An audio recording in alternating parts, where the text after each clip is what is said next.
ရှမ်းပြည်နယ်တောင်ပိုင်းပင်လောင်းမြို့နယ်ရှိကျေးရွာတွေမှာစစ်ကောင်စီလက်အောက်ခံ PNO ပြည်သူစစ်ကကြည်စံပိုးတအိမ်ကိုအနည်းဆုံးကျပ်8000အထမကောက်ခံနေရလို့ဒေသခံတွေကပြောပါတယ်။ပင်လောင်းမြို့နယ်တောင်ဘက်ဒေသမှာတိုက်ပွဲဖြစ်ပွားပြီးနောက် PNO ပြည်သူစစ်ကကာကွယ်ရေးစရိတ်ဆိုပြီးတော့ကြည်စံပိုးကောက်ယူတာဖြစ်တယ်လို့ဒေသခံတွေစီကသိရပါတယ်။အခုလိုငွေကောက်တာကိုတချို့ရွာတွေကထည့်ပြီးဖြစ်ကတချို့ရွာတွေကို PNO ပြည်သူစစ်ကမလကုံနောက်ဆုံးထားပေးရမယ်ဆိုပြီးတော့ရက်ချိန်ပေးထားတယ်လို့ပင်လောင်းမြို့နယ်ဒေသခံတအူးကပြောပါတယ်။ကျွန်တော်တို့ရွာမှာတအိမ်8000ခွဲထည့်ရပြီးတချို့ရွာမှာတော့ကားရှိရင်3သိန်းကားမရှိရင်8000ထည့်ရပါတယ်။ကောက်တာကတရွာနဲ့တရွာတော့မတူဘူးလို့သူကပြောပါတယ်။ငွေမထည့်နိုင်တဲ့အိမ်တွေအနေနဲ့လိုအပ်လို့ပစ္စည်းထပ်မှုပေါ်တာခေါ်ရင်လိုက်ရတယ်လို့ PNO ပြည်သူစစ်ကချိန်ချောက်ထားတယ်လို့နောက်ထပ်ပင်လောင်းဒေသခံတအူးကပြောပါတယ်။ကျွန်တော်တို့ဘက်မှာပတ်စံလဲထည့်ရတဲ့ဆယ်ပီအထက်ကားရှိတဲ့လူတွေကအလှည့်ကျသူတို့ခေါ်ရင်လဲလိုက်ပို့ပေးရပါတယ်။စောင်းပြောင်းဘက်ကိုလိုက်ပို့ပေးရတာလို့သူကပြောပါတယ်။ PNO ကငွေကြေးကောက်ခံတာတရွာနဲ့တရွာမတူပဲတင်းထက်ထီတလီထိပိစတဲ့ရွာတွေဘက်မှာတအိမ်8000ဆိုပြီးခဲ့တဲ့မလ9ရက်နေ့ကလေးက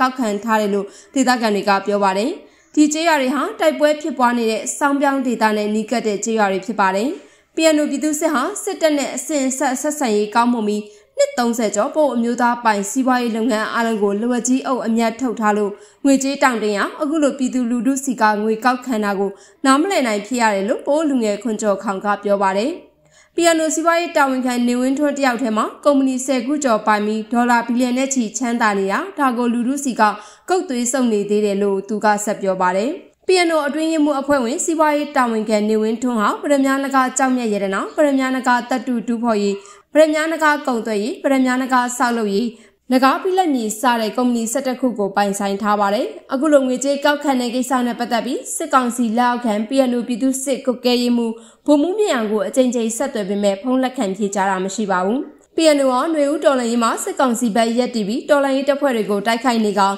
စစ်ကောင်စီရဲ့ပြည်သူစစ်နဲ့နေကြားဆောင်တက်ညွှန်ကြားရေးရုံးလက်အောက်ခံပြည်သူစစ်အဖွဲ့ဖြစ်ပါတယ်။